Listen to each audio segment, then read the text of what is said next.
Hey guys, this is a VOD review for me playing Teklovossen on the Pummel package versus my longtime friend playing Slippy on the Midrange Take the Mantle combo package. Gotta highlight some key cards real quick that we're going to be watching for in the matchup. His key cards are going to be Hunter's Clave, Take Up the Mantle, Bonds of Agony, Tarantula Toxin, which is enlisted, Kiss of Death, which is enlisted, Tread, which is enlisted, Just a Nick. All those cards are going to be key things that we are going to be watching for, playing around.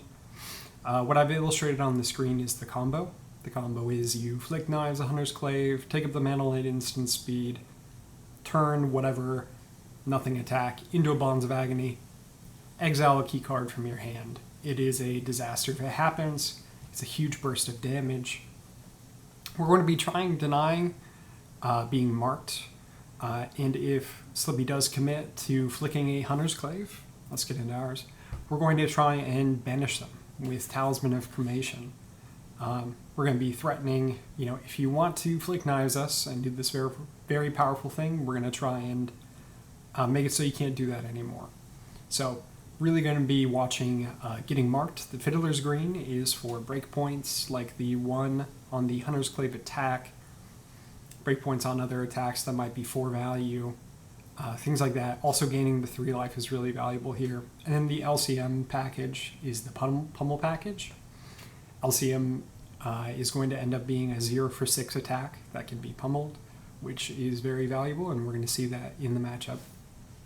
All right, let's get into it. All right, so I go first here. I'm going to select the Arakni Slip Through the Cracks board, which I think I'll show on the screen here. Notable inclusions are going to be what I call the Mage set, which 2 pieces of Charging Rods, 2 pieces of Hard Drive, 2 pieces of Recall, 2 pieces of Short Circuit, as well as 3 sets of all of the Steel Souls. Notably, we've taken out the War Machine, we took out Singularity, and we took out E-Strike. Really, we're just trying to have a high block value game, try and be equipped as early as possible. So we're going to try and high roll, and then we're going to be sending threatening attacks with Pummel plus LCM plus Leveler. If you do a red Pummel, a red LCM and Leveler, and you have 3 or 4 Evos equipped, that is a 3 card 6 plus 4 plus 3, so 13, and they discard a card. So we're going to see that a little bit in this matchup.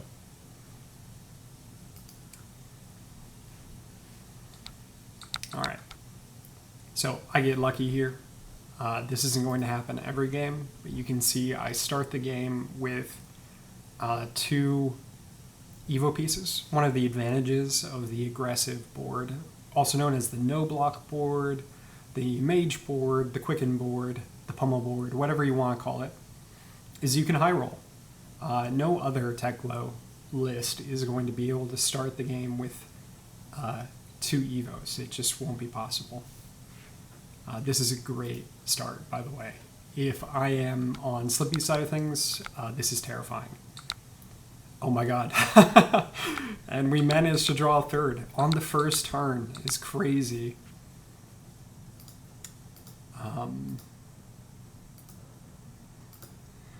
Sorry, it was sped up. That's okay. So what we did here is we equipped 2 Evos, and then we put an Evo into Arsenal. The reason why we didn't just automatically equip the 3rd one and just be like, hey, I always had it, is Slippy is on Codex of Frailty. Codex of Frailty says if you don't have an arsenal, I'm going to force you to have an arsenal, and then you have to discard a card. We really don't want to allow Slippy to discard cards from our hand. That's one of the ways that we lose this matchup. It gives him a ton of control into what we're allowed to do. So we're going to try and keep the arsenal filled. Additionally, we can get a breakpoint out of the Teklo base chest if we block with it, and then at instant speed replace it. Looking at this next hand, this is a great follow-up hand. This turn, I'm going to be looking to use that Teklo base as a breakpoint, and then I'm going to try and send the Terminator tank just for 6, because Slippy does not want to be blocking a Terminator tank for 6. If he doesn't block it, he's going to discard. If he does block it, he discards 2 cards. So we're really happy either way. And then 2 defense reactions. You're going to see that I'm going to play really slow with my defense reactions. I might not block when you would expect me to block, because a defense reaction in Arsenal is worth twice as much in this matchup as just like blocking an extra 4 damage.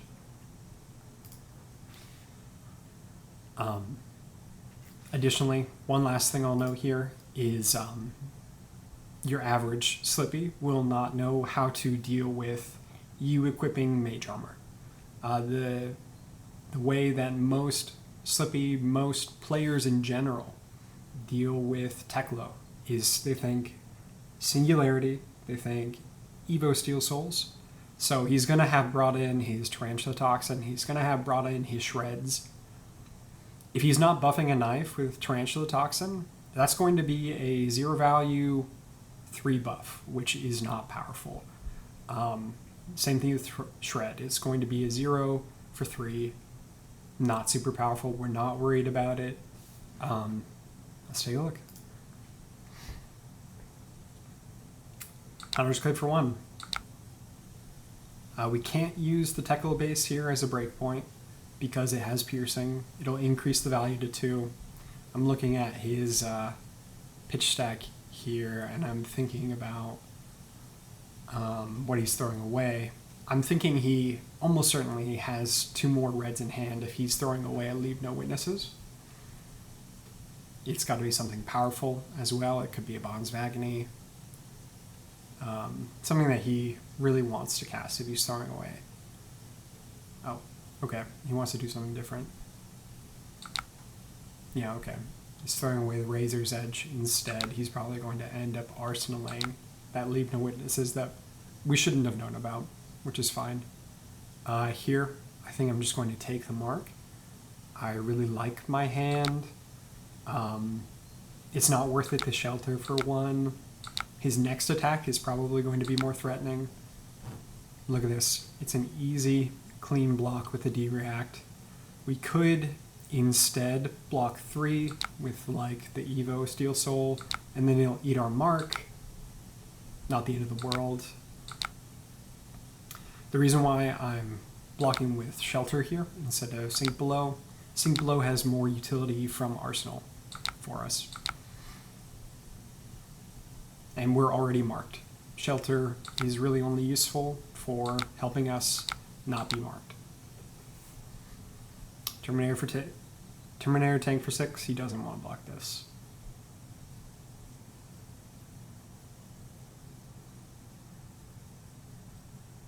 But he does anyway. That's totally fine with us. This is acceptable. His hand is probably a brick. He probably has too many attacks, which is why he keeps going back and forth.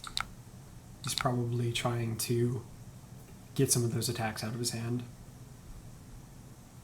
This next hand, what I'm looking at here, again, really want to block the breakpoint of base chest on something this turn so that I can get the value with the hard drive.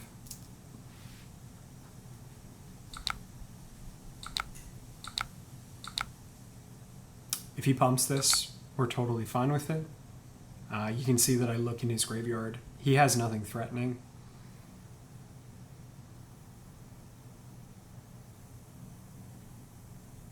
Yep, and he decides to try and draw a card here. I think that makes a lot of sense with Art of Desire.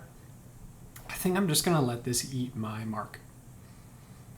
If he draws a card, so be it. I'm totally fine just letting him eat my mark here.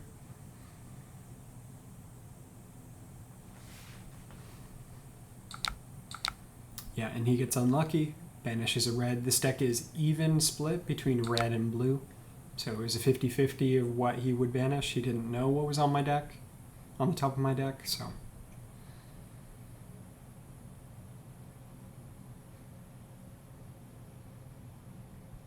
So I think what I'm thinking about here is this pain in the backside represents 4 damage.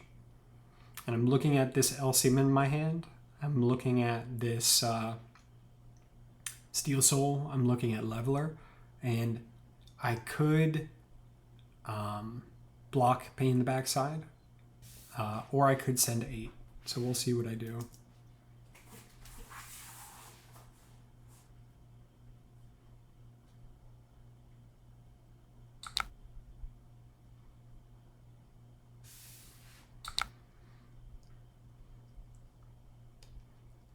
What are you going to do, Tim?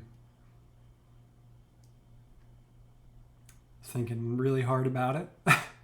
That's okay. Either of these are viable. Really, the preventing a mark is always valuable against Slippy because Take Up the Mantle is such a powerful combo. He doesn't really have anything powerful in Graveyard right now, so it's not that big of a deal. If he throws a Bonds of Agony in the graveyard at some point, we're going to be really worried about it. So we'll see. Yeah, I just want to get breakpoint value here, and I'm okay getting marked. When you do this, you need to wait until it says resolution step, like that right there. Yep. So I'm really happy with this, by the way. This turn, I'm going to send 8 and put something into Arsenal. That is great. I'm feeling very good about that. Sorry, send 7 because we don't have 4 equipped yet. Still. It's a 2-card 7. It's totally respectable.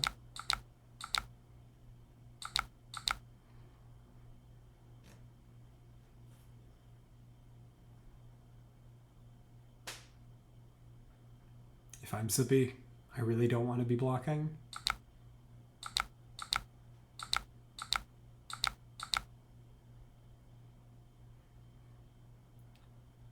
Yeah, so this next hand, what I'm looking at here is I want to be blocking.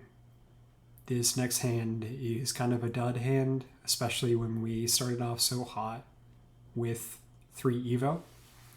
But he has 4 cards in hand.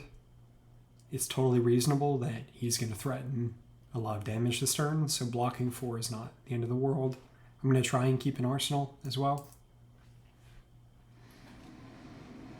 I'm already marked.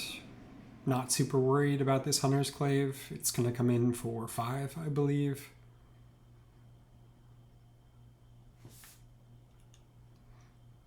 At this point, you're pretty happy to see just attacking with a dagger.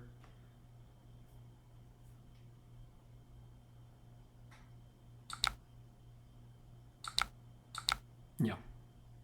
Just block 6. I don't want him drawing a card with Savior Bloodshed. If he wants to draw a card, he's going to need to flick it.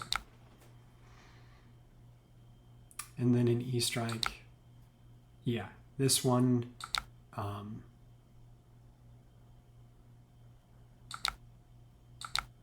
think I start by blocking with T-Bone here, but then I realize that I want to cycle my cards to try and get the Quicken Boots faster.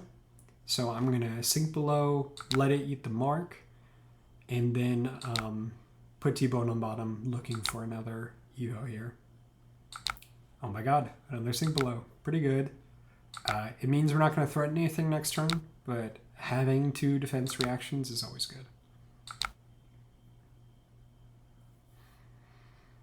Yeah.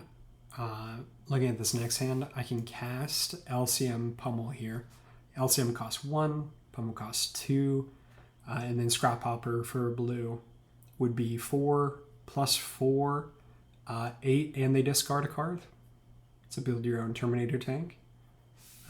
So I'll probably be more willing to take damage this turn because it means that I can gain some tempo. Mark of the Black Widow. He could Flick Knives me to force me to banish something, which I'm not happy about. But I think I'm going to wait for him to commit the Flick Knives. Yep. Before I block. Now I've got 8 that he doesn't know about. He just committed Flick Knives for the turn. I'm marked. Sure. I'm happy with my hand. Sure. He really wants to commit to this. I'm going to commit to it as well. Yeah. So if he's committing 2 attack reactions to the chain like that, I am not super worried about what his follow-up is. I think in his mind he was committing to the mark play. And the fact that the mark play didn't work out means I'm probably safe for the turn. He could totally blow me out right now with, let's say, another mark or whatever. But I'm just going to guess that my chances are pretty good that this ends up being a kind of nothing. Which, I mean, that's exactly what you want to see. This is why it's important to sometimes let an attack hit, is they will just banish your evos for you. I didn't have to draw that. I can use that for a Talisman of Cremation. Really happy with that. And he didn't even draw. I mean, again, the deck is 50% red, 50% blue. Every time he hits me with one of those, he's rolling a dice. Yep. He's not going to respect the pummel. He's just going to take 8. Now, I could have arsenaled the pummel. I could have started with a leveler. There's a few things that I could have done here. Maybe leveler for 2, LCM for 4. Totally respectable, and it covers up my arsenal. I do have a chance of getting blown out this turn with the Codex, so...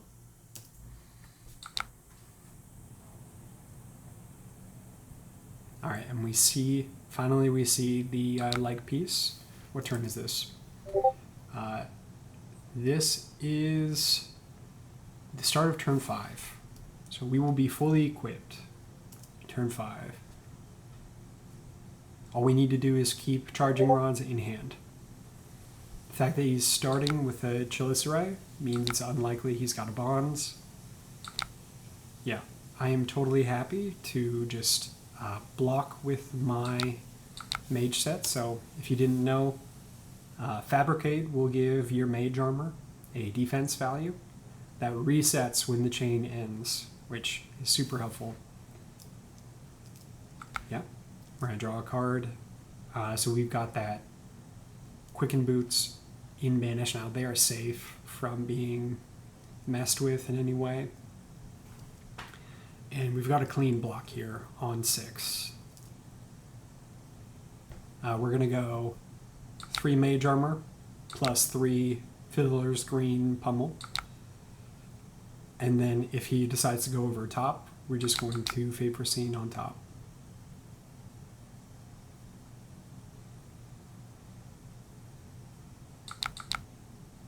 Yep.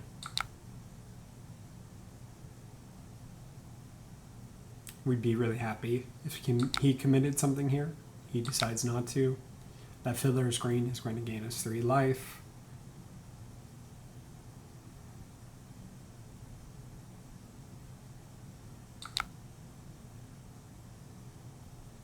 He's popping Tunic, throwing away an Infiltrate. We're happy to be marked here because it lets us start our next turn with an arsenal. And then Fiddler's Green, sure. Codex is a blowout here, for sure. This is what I was worried about. If I had arsenaled that pummel, this wouldn't be an issue. So we can see in the chat, he put a Leave No Witnesses in. We have no way to fully block a Leave No Witnesses. The only silver lining here is that it's going to eat the mark. So we're going to block 3 out of 4 here. Unfortunately, yeah, totally okay. Yeah, got blown out. If we had Arsenal the Pummel, that wouldn't have happened. I actually think I missed the opportunity there to play out my Charging Rods from Banish. That's definitely a misplay. But let's see. Let's see what happens.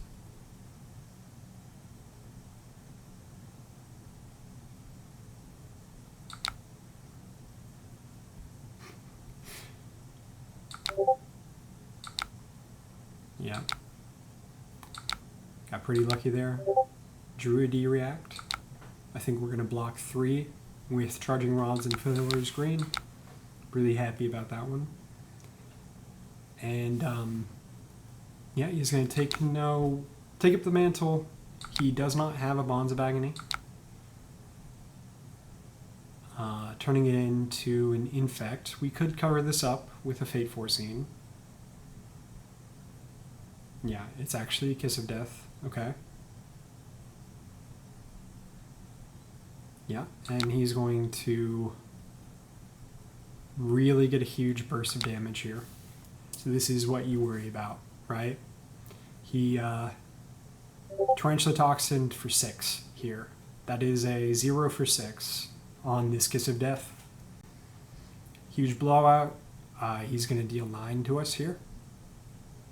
I could block with the Fate Foreseen and take 5. I think I'm happier with the Fate Foreseen in Arsenal. The damage is already done.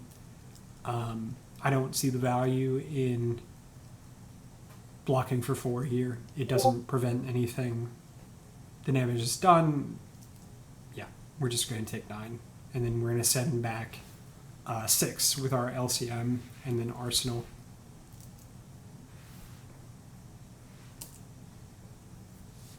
You're thinking a long time, Tim. Yeah, it's unfortunate, but this happens. Obviously, this is part of the combo.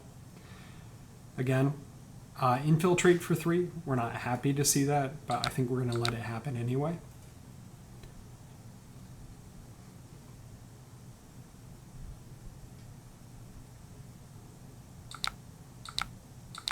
Yeah, and he gets garbage off the top. We gain a little bit with Fiddlers. We're just going to send a 0 for 6. Pretty good. He doesn't want to block this.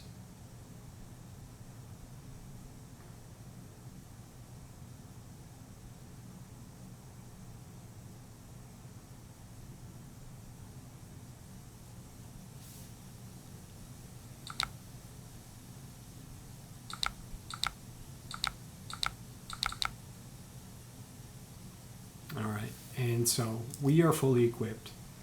First thing that you should think when you see this hand is it can cast a Terminator tank. When you see that, your thought should be on my ideal way for this turn to go is to block out of Arsenal, block with that Filler's Green, maybe take some damage. It's totally fine. But then we want to play our Terminator tank and Arsenal the Command and Conquer. We just want to try and set up every turn from now on is disruptive. And this is how we get our engine going.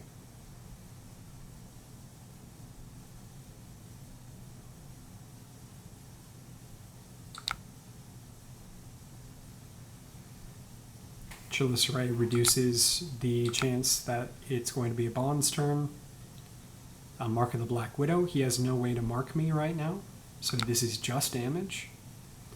Yeah, you can see that I'm checking. This is just damage. He can't just nick this. He could probably pump it to 9 or to 12, but this is just damage. Yeah. I could block 5 on it, but with Slippy, if something is just coming at you for damage, the thing you want to worry about are the disruptive attacks. So, Persuasive Prognosis, Bonds of Agony. We can't afford to block this. I know it's crazy to just eat 6 like that. It could have been 9, it could have been 12, but you have to think about what our win con is here. Our win con is we need to start hammering him. An Inertia. Change is the way that we're going to handle this next turn because we need to send our full hand now. I'm wishing that I had blocked 4 out of Arsenal with that Fate Foreseen now, but we can't go back. I think it was correct to hold it. Obviously, if he pumped it, we could have sent it because it would have reduced the chance of it being something disruptive, but I think it was still correct. We're not going to get value out of it anymore. That's fine. Would have loved to hold on to this hand and the arsenal. So be it. Slippy usually isn't on inertia. This is something that my friend was doing just to adjust to my playstyle.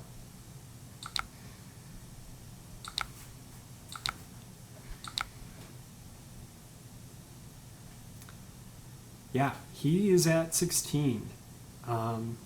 This is when you are playing Slippy and you start thinking, I might be in the grinder. We are getting down to life totals here where whoever starts to put the other person in the blender is going to win. Eating 9 here. And discarding a card. He could still bonds me with this next hand, but it is not going to be nearly as deadly. He can't mark me. Let me just stop here and say I'm really happy at this point in the game.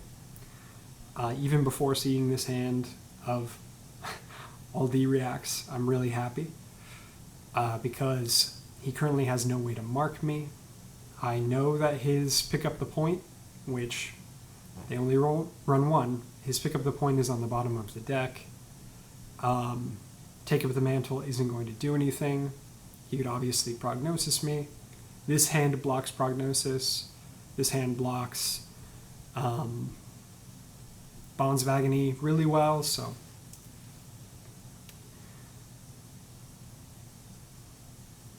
And I'm really hoping to set up an arsenal here. We'd love to see a Chelicerae for 1. And throwing away the Codex of Frailty. We'd love to see that.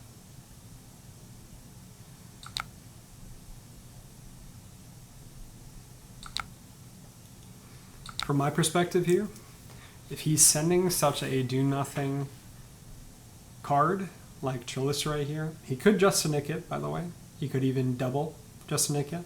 Double Justinic would be +5/+5, which would be 11. That would be a blowout for sure.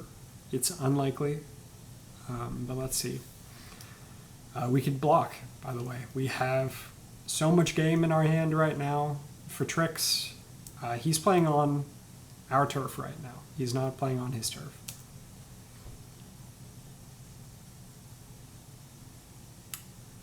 By passing here, I'm saying, show me what you got.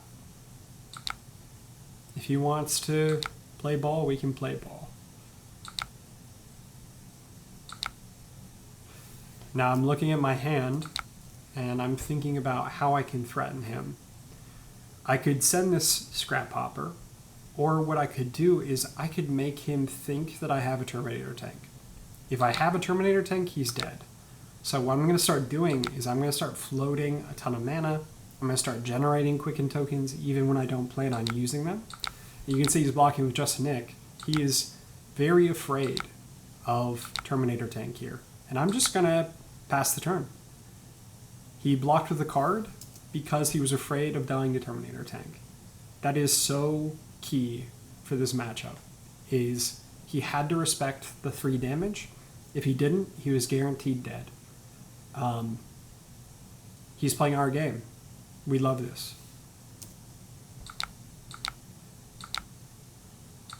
You say, I'll block. The cards in my hand could all be Terminator tanks. He has no way of making a mark. Take up the mantle is not scary here. Yeah, you want to shred me? I'm totally fine getting shredded here. It does nothing. Yeah.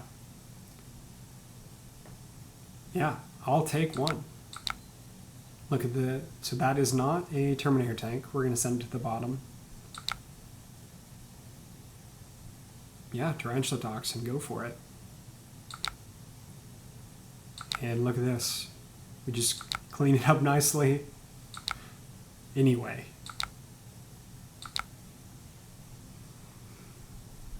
Yeah. Chelicerae for 1. Not where he wants to be, obviously.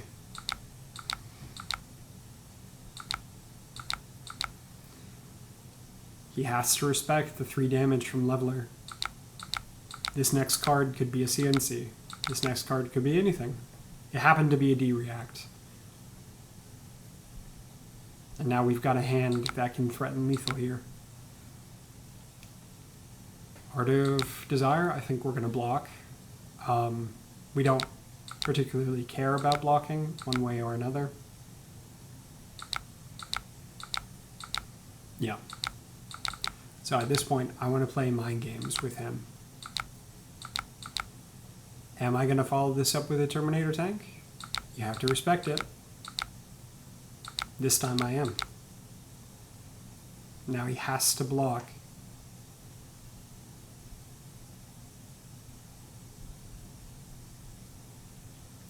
By the way, at this point in the game, I am so happy with what has gone on. If I'm in his seat, I am really unhappy with what is going on. Because, yeah. And he's going to block with the fridge here. If I am in his seat, I am very unhappy.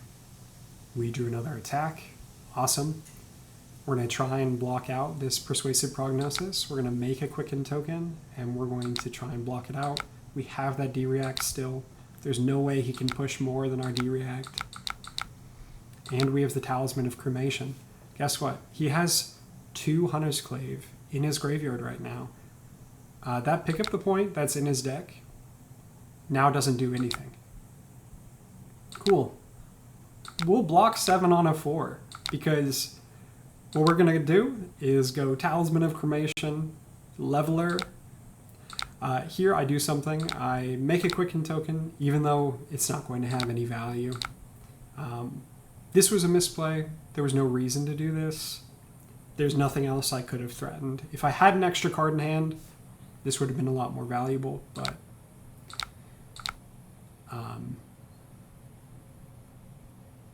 yeah. His Pick Up the Point is now useless.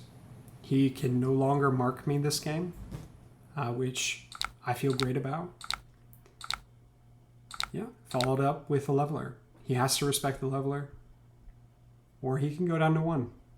If you want to go down to 1, be my guest. Yeah. Goodbye. Goodbye.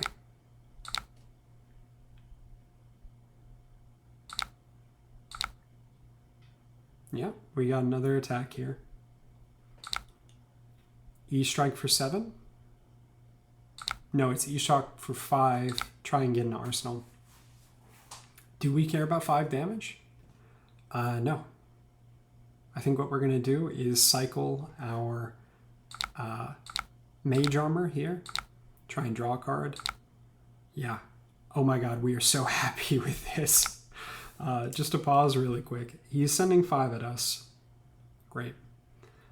We've got another Quicken token underneath our boots here. And on our turn, we could go Leveler. He either blocks, he has to block. LCM for 0, Quicken token, go again. He has to block 2 on it. LCM red for 6, he's dead. We have just guaranteed that he's dead. I hope you guys see that. It's about to happen. He's guaranteed dead. He just doesn't realize it.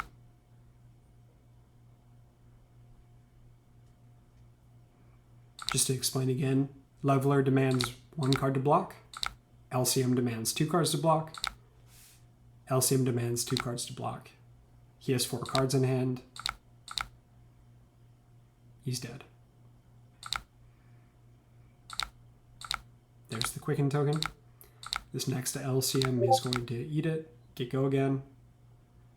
He has to block 2. He could be on defense reactions, but in my experience, Slippies are not going to be on defense reactions. They're not expecting you to be aggressive. Goodbye. Good game. So this was the Slippy versus Teklovossen on the Pummel package. You only got to see Pummel once, but I think he was powerful when you did see it. I hope that this was valuable for you. Here's the graveyard and what was left in the deck. He only saw 1 Bonds of Agony this game. It's unlucky. Of course, I'm not going to deny that. But I think this is a good showcase of how you can win this matchup. I would say it's a 50-50 matchup, but it's an auto loss on fatigue. So I think that this is valuable. I think it's worth trying out. Let me know. Thanks.